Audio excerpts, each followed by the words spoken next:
You ever get served a cease and desist letter in the middle of a firefight?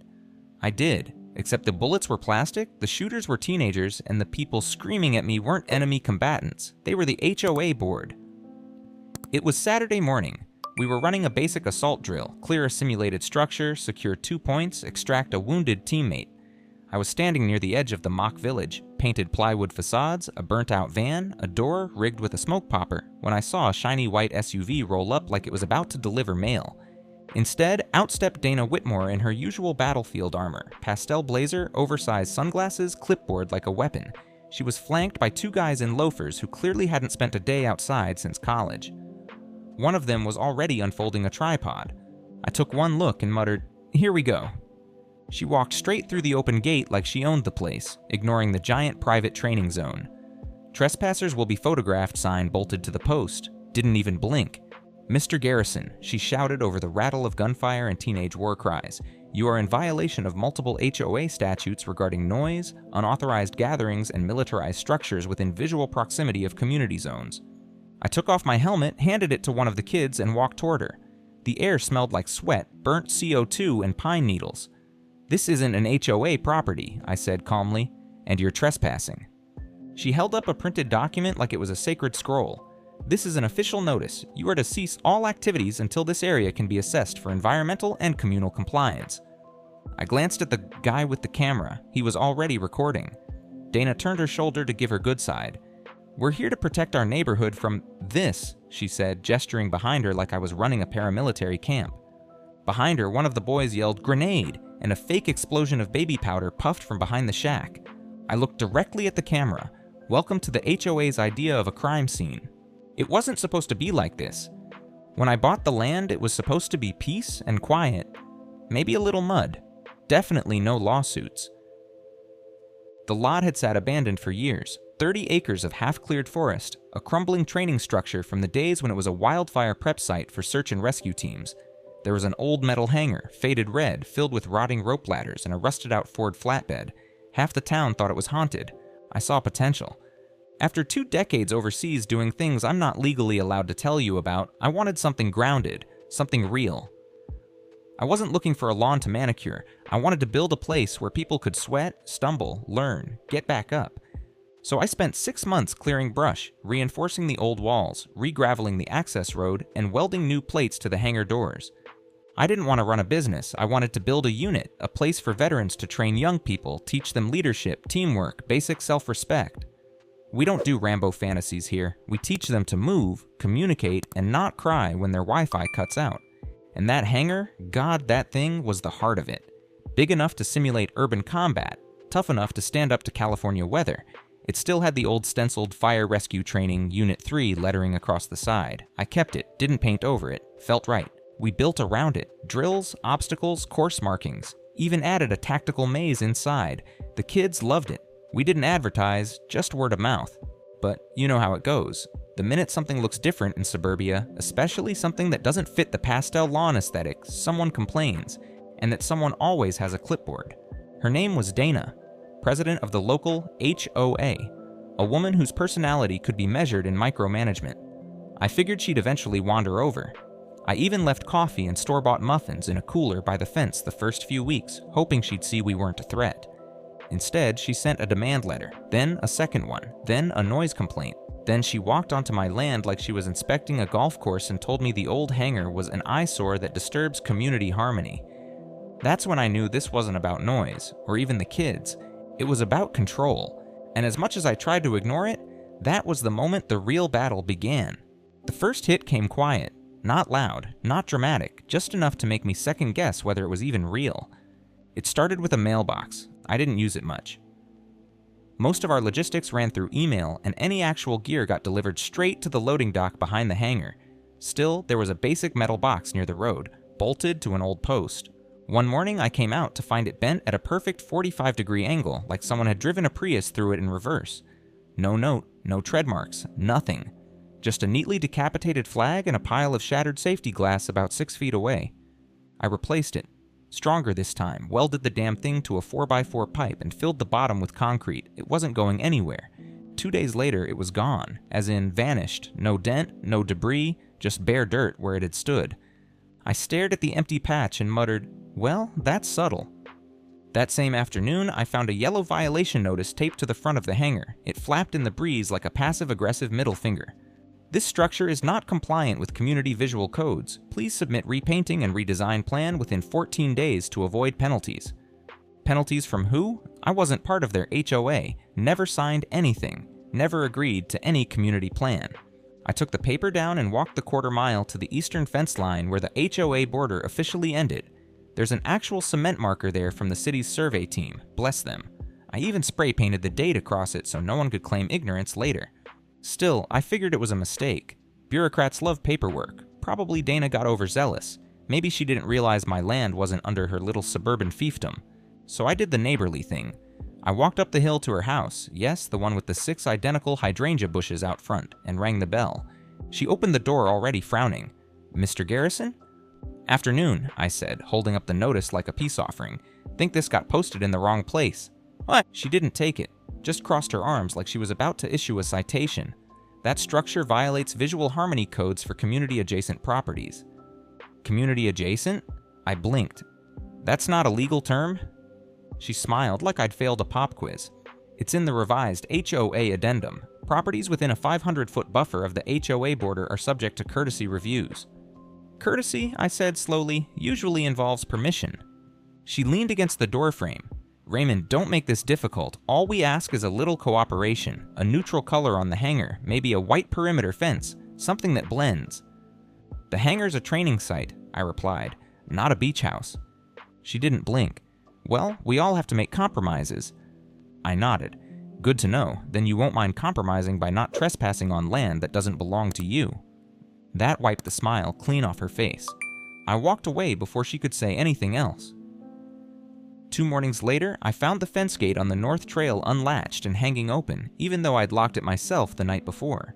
Inside the range, someone had knocked over 3 barricades and smashed one of the clay training targets into the dirt. Not stolen, just broken. Not the kind of vandalism that screams punk kids, no tagging, no beer cans, just precise, deliberate disruption. I tightened every lock, installed new trail cams, and added a posted sign at every entrance. "Private military training zone, no trespassing under penalty of law." I knew it wouldn't stop her. Some people treat boundaries like suggestions. Dana Whitmore was one of those people, and deep down I could feel it building. This wasn't about fences or colors or clay targets. This was the first shot across the bow. The mailbox was one thing. The notices, the unlocked gate, I could chalk those up to petty harassment. A power trip. The kind of thing you'd expect from someone whose entire identity is wrapped up in governing garden gnomes and seasonal wreath rules. But then she brought in the cops. It happened on a Tuesday afternoon, sun high. Training was light, just a few returning veterans running drills and 3 high schoolers we'd taken under our wing. One of them, Marco, had been expelled last semester for punching a kid who kept calling him names in gym class. His mom cried the first day she dropped him off here. Said it was the first place he'd ever called anyone sir without sarcasm. We were halfway through a 3-man building clear when I heard the sirens. Not a lot of traffic out where we are, so that sound carries. Echoes off the trees in a way that tugs something ancient in your nervous system. We stopped mid-drill. I peeked out from behind the plywood wall just in time to see 2 black and white sheriff cruisers pulling up fast, kicking dust. And behind them, of course, Dana's SUV parked neatly at an angle like she was staging a photo shoot. The deputies got out in full gear, one hand on the holster, the other scanning. "Hands where I can see them," one barked. I froze for a second, out of habit, then I stepped into view, hands up but relaxed. "This is a private training site," I said. "Airsoft only, we have permits." One of them looked confused, the other didn't lower his hand. "We got a call about a possible militia forming out here, reports of automatic weapons, military uniforms, simulated combat zones." Dana strolled up like she was hosting a bake sale. "I told them," she said sweetly, "I didn't want to make a fuss, but children playing war games, near our homes, it's deeply unsettling." She put a hand on her chest like the words were giving her heartburn. "They're dressed like insurgents, there are gunshots, I had no choice." I turned to the deputies, still calm. "Would you like a tour?" It took an hour. We showed them everything. Replica weapons, safety briefings, liability waivers, goggles, first aid kits, the whole 9. They even checked the weapons lockers, locked and labeled. By the end, one of the officers actually asked if he could bring his teenage son sometime. Dana didn't speak. She just stared at me like I'd cheated. But the damage was done. 2 of the kids' parents pulled them from the program that week, said they didn't want any trouble. One of our sponsors, small local gear shop, called to pause their donation, citing neighborhood concern. The word was out, we were trouble. But it wasn't just rumors she was seeding now, she was getting bolder. A few days later, I found a "for sale" sign planted on the edge of my east fence line. Not mine, one of those plastic ones with a glossy logo for Greystone Capital Holdings. At the bottom it said, "Future site of Greystone Retreat, inquire now for investment opportunities." It was planted 3 feet inside my property line. I yanked it out, broke it over my knee, and tossed it in the trash. That's when I knew.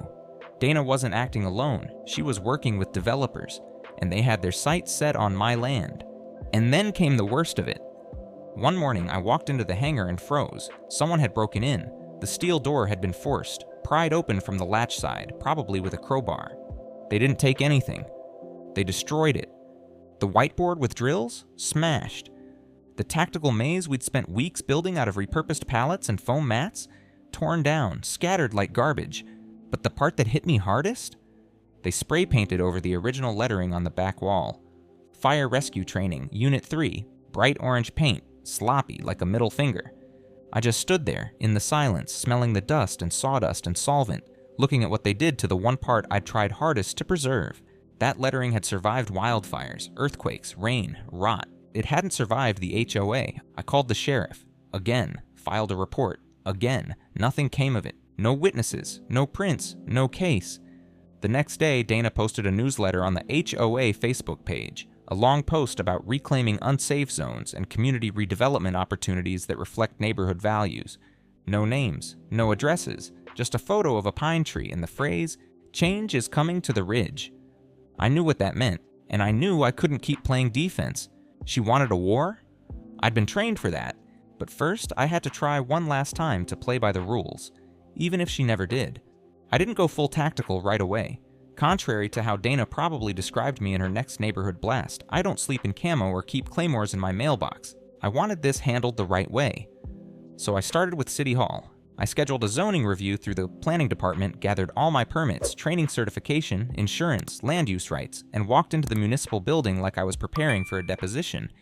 Everything about my club was by the book. The land was zoned for mixed use and low-impact recreation. We weren't a business. We didn't charge entry fees. Our weapons were non-lethal, and our participants were covered by waivers. Still, I asked for a compliance audit. Voluntarily. The woman behind the counter, God bless her, she looked like she'd rather be anywhere else, scanned my documents with a face like she was trying to read Latin. "You're not part of any HOA jurisdiction, correct?" she asked. "No, ma'am," I replied. "I bought the land directly. The property line ends a quarter mile from their fence, not a single shared parcel." She nodded slowly and tapped a few keys, then frowned. "Huh. I don't like hearing 'huh' from government employees." "What is it?" I asked. "Looks like there's been a preliminary flag on your parcel. Something about potential environmental reevaluation tied to a community redevelopment proposal. It's pending." "Pending what?" She shrugged. "Approval, I guess. You'll want to speak to the zoning commissioner." So I did. Commissioner didn't return my call for 3 days. When he finally did, he sounded like someone trying to hold a sneeze. "Mr. Garrison, we received some documents from the Park Ridge HOA regarding a proposed shift in community zoning. I can't speak to the validity of those requests, but I'd advise you to seek legal counsel in case this becomes a formal review." "Formal review of what? My legally purchased, legally operated property?" I pressed. "Was my name attached to that proposal?" Long pause. "I can't discuss that at this time." Translation: yes. At that point, I did something I hadn't done in a long time. I called Frank. Frank Delaney is a lawyer, specifically my lawyer, or at least he was, back when I got divorced and needed someone who knew how to surgically dismantle false accusations without raising his voice. Frank's the kind of guy who reads municipal codes the way most people read murder mysteries. He took one look at the zoning memo I'd been emailed and started laughing. "This isn't a review, Ray. This is a setup.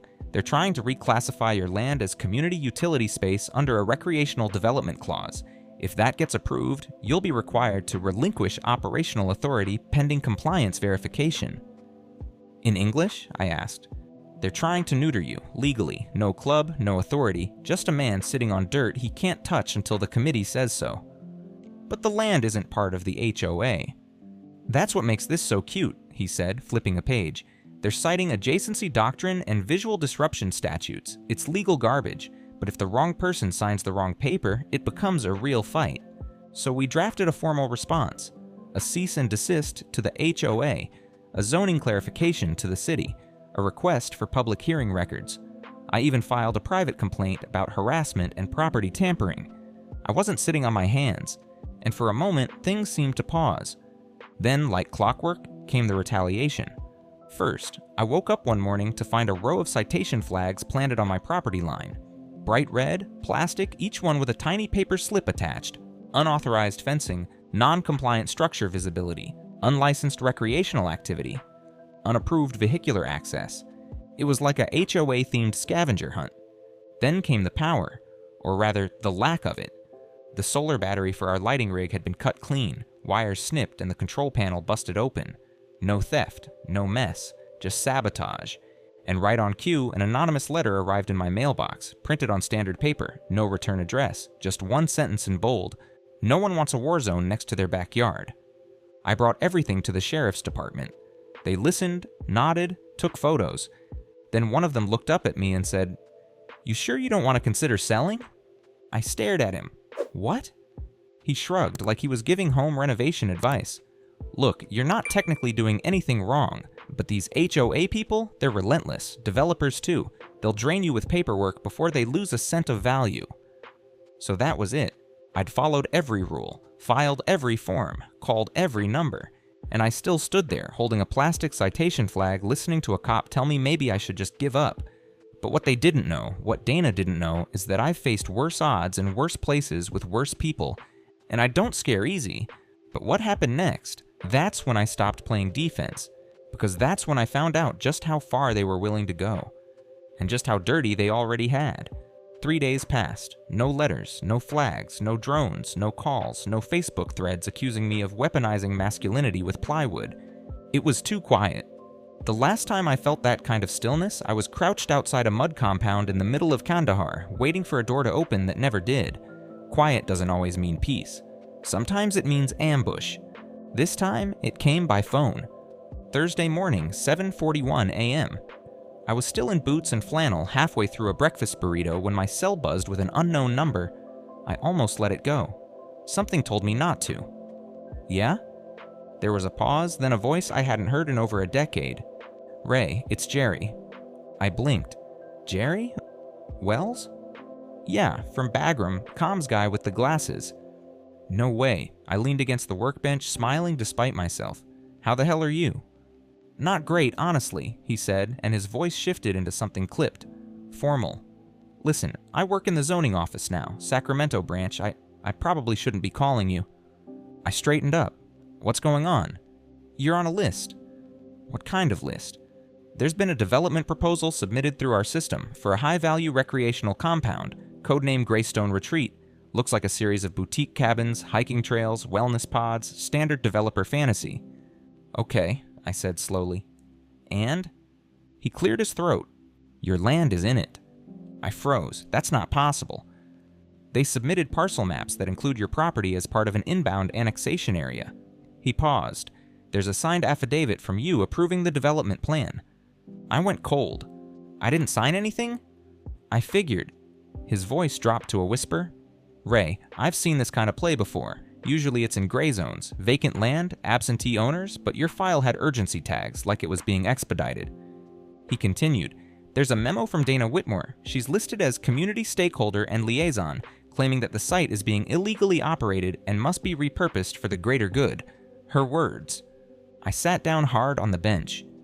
"And that forged signature?" I asked quietly. "It's a scan. Looked like it was pasted in. Pixel artifacts. It won't hold up to any serious audit, but if the proposal gets fast-tracked and approved before anyone challenges it..." He let the sentence die. "They were trying to steal the land. Not with bulldozers. With paper. Jerry, can you send me what you've got?" "Number. But I can show you." That night, we met in the back of a diner 30 miles out of town. He handed me a brown envelope like we were trading nuclear codes.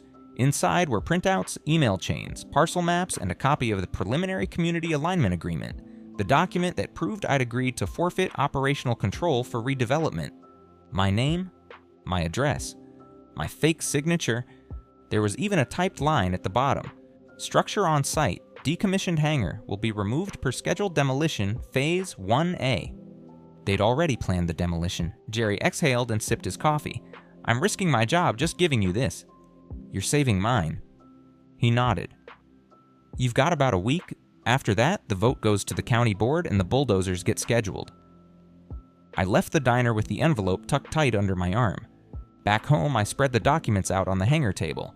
The overhead lights hummed, casting a sterile glow over what amounted to my death warrant on paper. My land, my name, their lie. And just like that, something in me clicked back into place. Some long-dormant part of my brain that used to plan operations in hostile territory, that used to analyze patterns and build responses like blueprints. They'd just escalated this into a full-blown operation, and I knew exactly how to respond. That night, I didn't sleep, not because I was anxious, not even angry, I was alert. The way you get when your brain stops asking, why is this happening, and starts asking, what do I have? What do I know? And what can I do with it? The last time I felt this sharp, I was mapping insurgent supply lines with satellite overlays and a dry erase marker in northern Iraq. This time, I had parcel maps, zoning ordinances, and a forged signature. Different battlefield, same instincts. Step 1 was confirming what I already knew. The land was legally mine, bought direct from the state during a fire services downsizing initiative. The deed was ironclad. It wasn't under HOA jurisdiction, never had been, and wasn't adjacent to anything that would legally justify annexation without my explicit consent. Frank, my lawyer, reviewed the docs and said it best. This isn't sloppy, this is a precision forgery with just enough truth baked in to fool someone who doesn't know what they're looking for. That's when we realized something else. The documents Dana submitted weren't just internal HOA files, they were part of an official city proposal, which meant they were part of the public record. That meant we had legal standing to demand copies. It also meant we could expose them. Step 2. Build a team. I didn't need a platoon, just the right people. I started with Alyssa, a local journalist who once ran a piece on our club back when it opened. Smart, honest, and the kind of reporter who didn't take kindly to backroom land grabs. I sent her a picture of the forged agreement, no caption. She called me 7 minutes later. Tell me everything. Then I called Caleb, one of the older teens from the club. Tech kid, real whiz with drones and video editing. His YouTube channel had 40,000 followers and more GoPro footage than the Pentagon. Think you can help me show people what this place really is? I asked him. His reply, I already started cutting clips. Then there was Monroe, Travis Monroe, a former HOA board member who'd quietly resigned a few months back after some creative differences with Dana. I hadn't talked to him since he quit, but word was he left because Dana was making decisions behind closed doors. I found him at a hardware store holding a box of pool chemicals. Dana forged my name too, he said before I could even speak. Then he looked over his shoulder. I've got a few documents I held onto, originals, just in case. I nodded. I knew there was a reason I didn't shoot you in dodgeball. Step 3, change the narrative. For weeks, Dana had been poisoning the well, talking to neighbors, hinting that my club was dangerous, unstable, not neighborly. She painted me as a rogue militarist on a hilltop fortress. So I gave her the truth, loudly. We launched a site, thislandtrainsheroes.org. Caleb built it, Alyssa ran the blog, Travis gave us scanned documents with signatures, emails, meeting minutes. Frank gave legal commentary, I gave video tours of the facility, no gear, no bravado, just quiet footage of kids learning to navigate, communicate, lead. We ran a mini-doc on YouTube, From Battlefield to Brotherhood, how veterans are rebuilding with foam bullets and trust. The video hit 100,000 views in 5 days. Parents who'd pulled their kids called asking if they could come back. A few local vet orgs started tweeting support. A state rep sent us a DM saying if what you're saying is true, someone needs to lose their job. But it wasn't enough, because the vote was still on the calendar, 1 week away, and Dana was betting she could still push it through before we made too much noise. So I gave her something she couldn't ignore. I announced we were holding an open house, press invited, public welcome. I called it the Day of the Defender. Not because I wanted to look like a hero, but because I wanted people to see what we were defending. Not weapons, not turf, not testosterone, but the right to build something good in peace. That's when Dana blinked. She tried to shut it down, filed an emergency injunction to halt the event, citing unsafe conditions and unauthorized public gatherings. Frank shredded it in court in under 15 minutes, and just like that, the field was mine. One more move, one more week, then it was time to make it public. All of it. I woke up at 0500 on the day of the Defender. Not out of nerves. I'd done my worrying already. Now it was just about execution, checklists, movement, timing. The kind of morning where your body moves before your brain finishes loading. We'd prepped everything the day before. The lot had been cleaned, signage printed, safety zones marked. Even the porta potties were squared away like they'd passed military inspection. We weren't just throwing a party, we were showing the town exactly what this place really was. The gates opened at 900. By 9:30, the gravel lot was full. Veterans in faded unit shirts, parents with kids, journalists with cameras, local officials, even a city councilwoman I'd only ever seen on public access TV. Caleb's drone was already in the air, streaming live. Alyssa was walking the grounds, mic in hand. Travis stood off to the side by the old chain-link gate, flipping through a folder of documents like a man preparing for war in Excel. And me? I stood at the entrance to the hangar in a black t-shirt and jeans, holding a coffee, looking at the crowd, watching Dana arrive. Because of course she did. She pulled up 30 minutes late, stepping out of her SUV like she was arriving at a gala.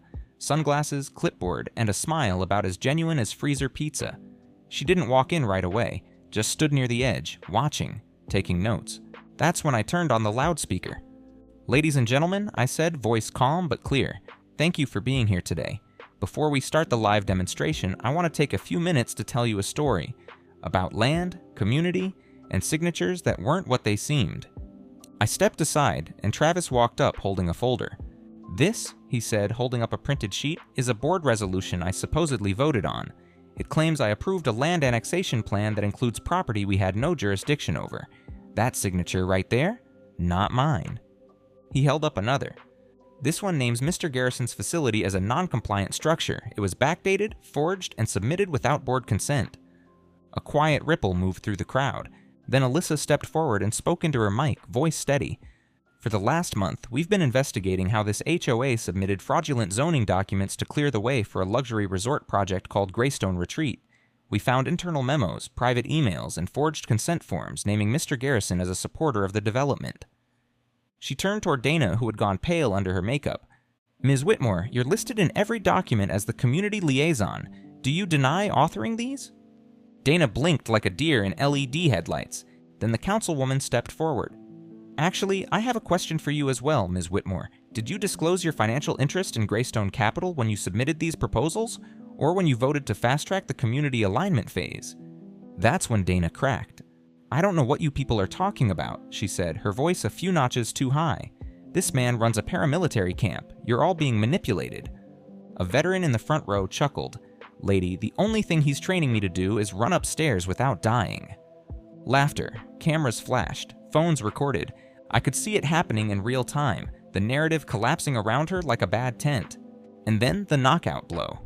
Caleb's drone footage projected live onto a portable screen. Overhead, shots of the club, kids training, vets instructing. A place that looked less like a war zone and more like a place where broken people were rebuilding something honest. No smoke bombs, no drama, just structure, sweat, growth. The crowd saw it, so did the press, so did the officials. Dana turned without a word and walked back to her SUV. She didn't even close the door herself. Her assistant did it like they'd rehearsed it 100 times. That night, the story aired on 3 local stations and trended online. HOA president accused of land grab scheme against veteran-run training site. We didn't have to yell, we just had to show the truth. And we'd done it. Monday morning hit like a controlled detonation. The story spread fast, starting local, then statewide. By noon, my phone wouldn't stop buzzing. Messages from people I hadn't heard from in years, army buddies, journalists, a congressman's assistant. Even my ex-wife texted me, which was maybe the most shocking part. The headline that made it stick was simple: HOA president implicated in forgery and land fraud scheme against local veteran. But the story wasn't just about me. It was about what she represented. A system that punishes difference. A board that thought a few forged PDFs were enough to bulldoze 30 acres of honest work. A woman who thought silence and power were the same thing. Not anymore. By Wednesday, the city announced a full audit of the Park Ridge HOA. That alone sent shockwaves through the neighborhood. Board members resigned. Some claimed ignorance. One tried to blame Dana entirely, but the emails told a different story.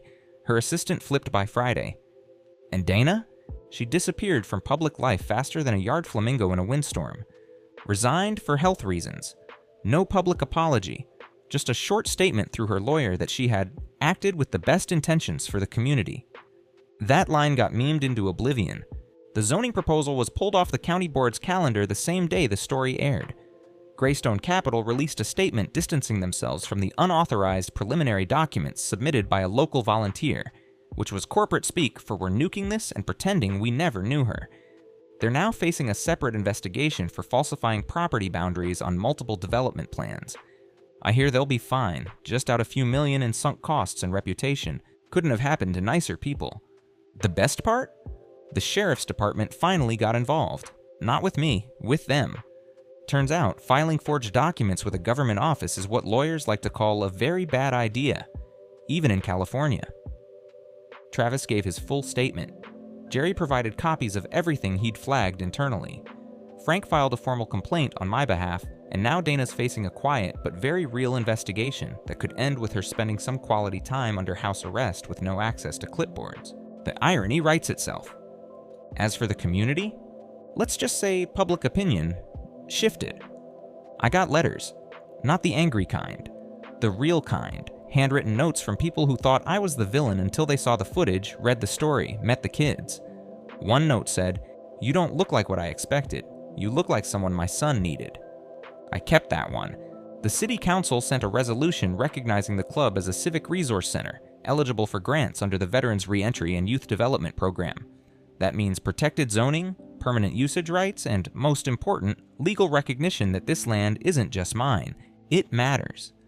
The next Saturday, during open drills, the mayor stopped by. No speech, no cameras, just stood by the fence and watched for a while. Then he turned to me and said, "This place is working.